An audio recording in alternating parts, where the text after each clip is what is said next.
Kita lanjutkan bahasan dari buku Prinsip Dasar Islam.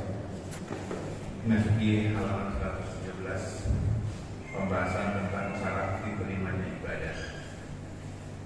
Jadi jemaah sekalian, ibadah asal katanya abadah yaitu ibadah. Asal katanya menghamba. Makanya dalam Islam seorang hamba dikatakan abdul. Masuk bahasa Indonesia, abdi negara. Itu dari kata abdul, hamba.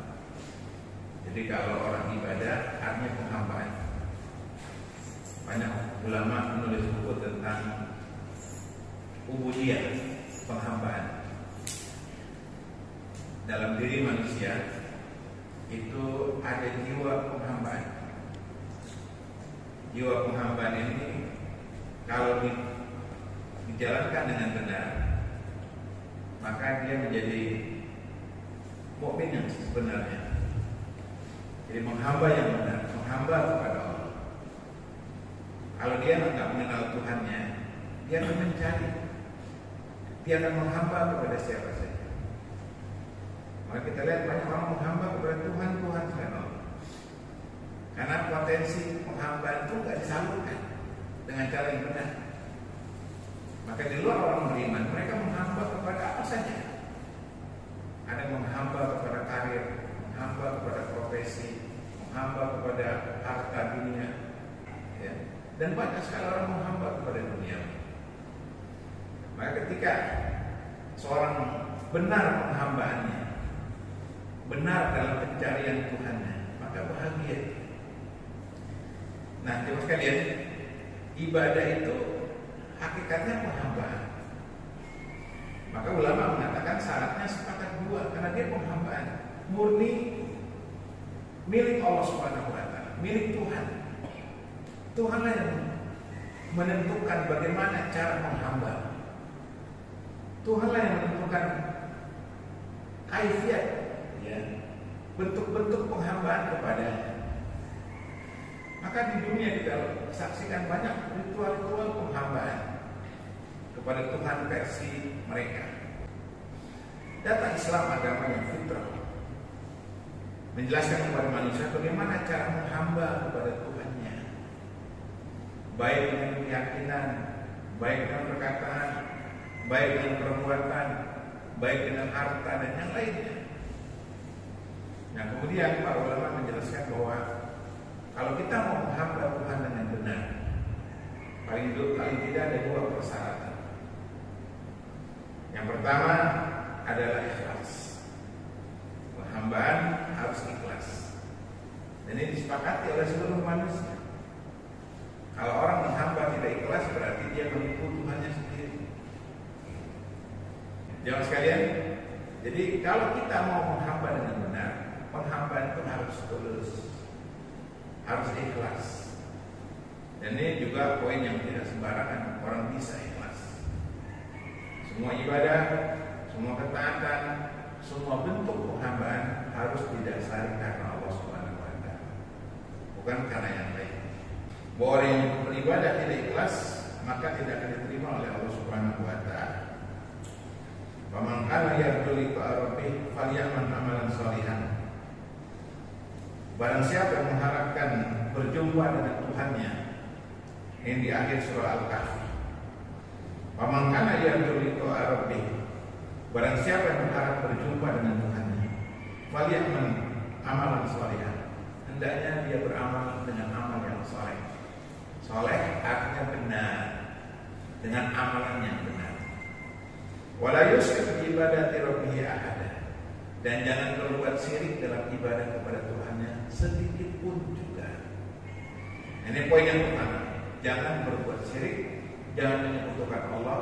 Artinya kita harus tulus, harus ikhlas dalam menyembah kepada Allah.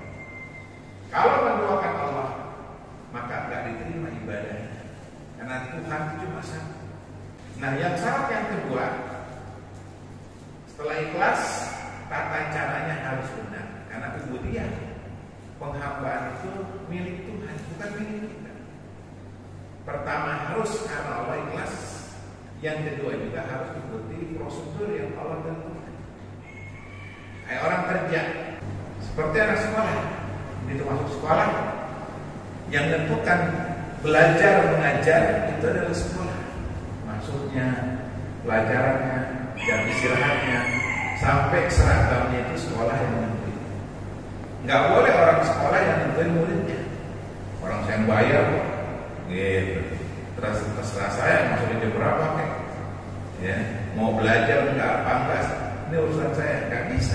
Nah demikian juga ketika kita melakukan aktivitas ibadah, penghambaan, Allah telah tentukan, Nabi telah tentukan, begini loh ibadahnya.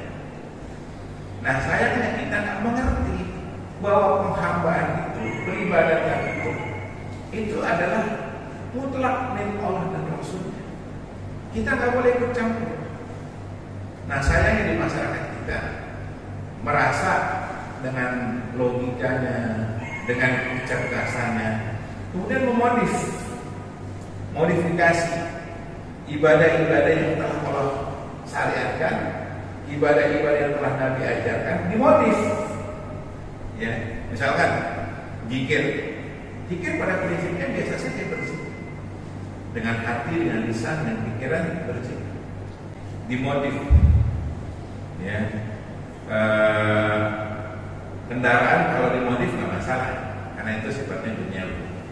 Tapi kalau peribadatan itu milik Allah Subhanahu wa Ta'ala. Allah tentukan aktivitas ibadah.